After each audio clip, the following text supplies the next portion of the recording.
Un forum consultatif de haut niveau organisé autour du thème de développement social au service de la construction nationale s'est ouvert hier en présence du Premier ministre Abiy Ahmed. Le vice-premier ministre Temesgen Tirunen a déclaré que l'Éthiopie a pris des mesures concrètes pour développer ses vastes ressources minérales et les utiliser au service de la croissance économique du pays.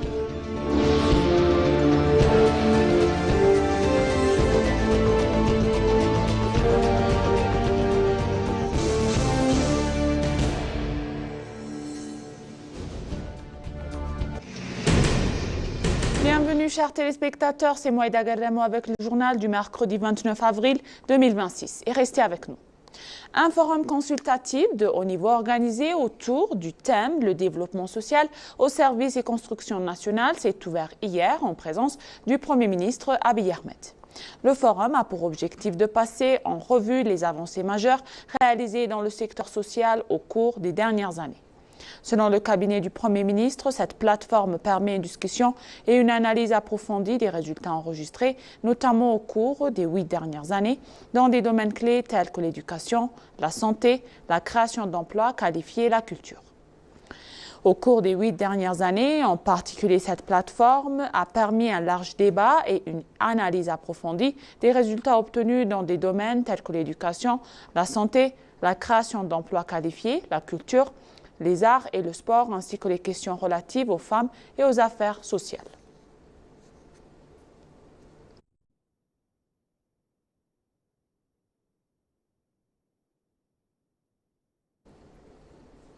Le vice-premier ministre Temesgen Tirunen a déclaré que l'Éthiopie a pris des mesures concrètes pour développer ses vastes ressources minérales et les utiliser au service de la croissance économique du pays. Le vice-premier ministre Temesgen Tirunen a inspecté hier les installations de l'entreprise de Ornament 3M, Marble et Tarazo Manufacturing qui produit eau du garantie dans la région de Benishangul-Gumuz. Sur ses réseaux sociaux, le vice-premier ministre a indiqué que l'usine utilisait de l'eau garantie multicolore de la région pour fabriquer des produits de haute qualité. M. Temesgen a souligné que cela permettra non seulement de créer des emplois pour la population locale, mais aussi de réaliser des économies de devises en répondant à la demande intérieure. Il a affirmé que l'environnement favorable mis en place par le gouvernement ainsi que ses encourageants et son soutien au secteur privé pour la participation active au développement minier qui porte aujourd'hui leurs fruits. Le vice-premier ministre a assuré que le gouvernement fédéral continuera d'apporter le soutien nécessaire pour consolider les projets de développement entrepris afin d'exploiter ces riches pour la prospérité du pays.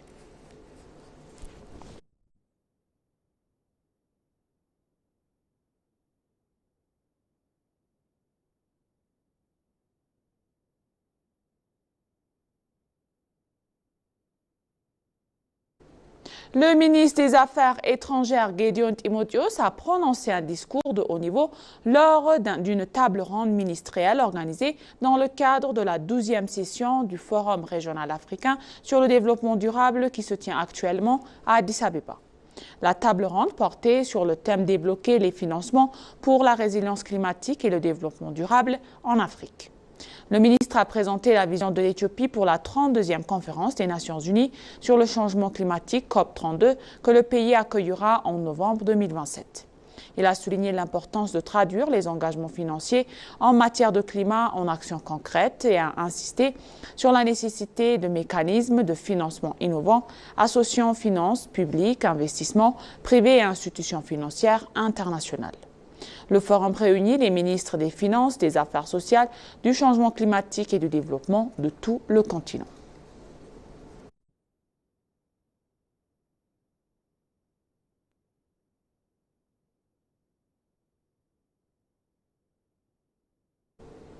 Le ministère de la Défense a déclaré que l'Éthiopie et le Mozambique ont la volonté et le projet de transformer leurs liens historiques et une coopération militaire stratégique de haut niveau. Le président de la République du Mozambique, Janel Francisco Chapo, en visite officielle de 2 jours en Éthiopie, et sa délégation de haut niveau ont effectué une visite officielle au ministère de la Défense. Au cours de cette visite, ils se sont entretenus avec la ministre de la Défense Aïcha Mohamed et le chef d'état-major des forces armées éthiopiennes, le maréchal Birhanu Jula. Selon la ministre Aïcha, la relation entre l'Éthiopie et le Mozambique est une fraternité historique éprouvée par le sang lors de la lutte de libération. Elle a indiqué qu'il existe une volonté et un projet clair de transformer les liens historiques actuels en une coopération militaire stratégique de haut niveau. Pour sa part, le président Daniel Francisco Chapo a rappelé la contribution majeure de l'Éthiopie à la souveraineté et à l'indépendance du Mozambique. Il a salué les excellentes capacités de combat et le niveau de préparation des forces de défense éthiopiennes. Au cours de son séjour, le président a eu des discussions fructueuses avec le maréchal Birhanu Jula sur les questions de sécurité régionale actuelles et les stratégies de coopération militaire bilatérale selon le ministère de la Défense.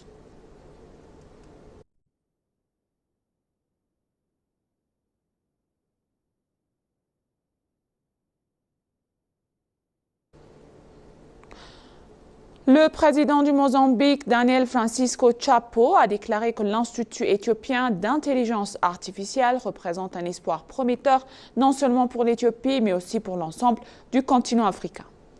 En visite de travail en Éthiopie, le président a visité l'Institut et a été informé des importants travaux menés par l'Éthiopie dans le domaine de la recherche et du développement en intelligence artificielle. Il a également affirmé que l'intelligence artificielle façonnera l'avenir du monde et que tous les pays devraient investir pleinement. Le président a salué le travail des jeunes talents de l'Institut, soulignant que cette main-d'œuvre qualifiée déterminera l'orientation future du développement du continent, bien au-delà de l'Éthiopie.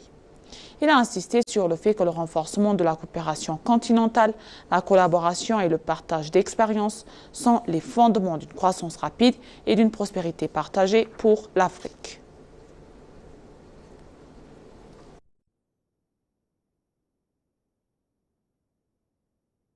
Sous la présidence de l'Éthiopie, le Conseil de paix et de sécurité de l'Union africaine s'est réuni le lundi 27 avril 2026 pour débattre de l'avenir des opérations de soutien à la paix.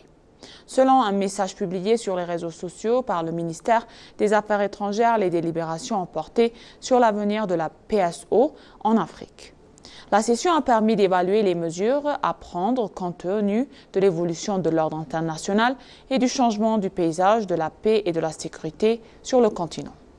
Dans son allocution, l'ambassadrice Hirut Zemene, la représentante permanente de l'Éthiopie auprès de l'Union africaine et de la Commission économique de l'Union africaine, a salué les contributions significatives apportées par les opérations de maintien de la paix africaine depuis près de 3 décennies.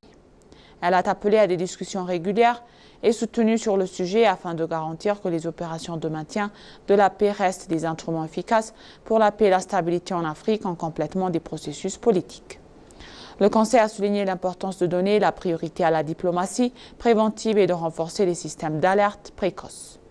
La réunion s'est conclue pour l'adoption de décisions clés telles qu'orienter les opérations africaines de soutien à la paix au cours des prochaines décennies. L'Éthiopie est entrée dans la dernière semaine de sa présidence du CPS de l'Union africaine.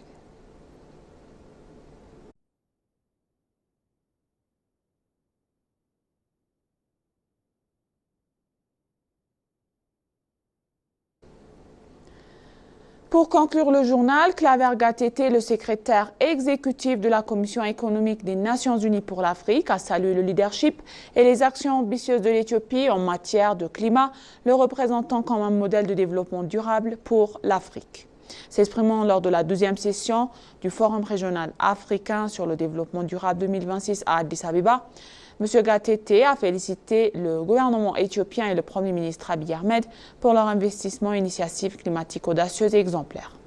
Ce forum organisé par la Commission économique des Nations Unies, en collaboration avec la Commission de l'Union africaine, la Banque africaine de développement et d'autres partenaires des Nations Unies, se tient sous le thème « Inverser la tendance », des actions transformatrices et coordonnées pour le programme 2030 et l'agenda 2063. M. Gatete s'est dit confiant dans la capacité de l'Éthiopie à accueillir la COP32, la qualifiant de moment crucial pour faire progresser l'action climatique mondiale et la coopération multilatérale. Il a souligné que l'Éthiopie est particulièrement bien placée pour relever ce défi fort de son expérience en matière de développement durable. Gatete a noté avec surprise que l'Éthiopie produit plus de 95% de son électricité à partir d'énergies renouvelables, une performance remarquable dans le contexte des crises énergétiques mondiales actuelles. Gatete a toutefois souligné l'urgence des défis climatiques en Afrique. Il a invité les participants à tirer parti du rôle de chef de file de l'Éthiopie en temps hôte de la COP 32 pour bâtir des partenariats solides et accélérer la mise en œuvre de mesures concrètes en matière de climat et de développement.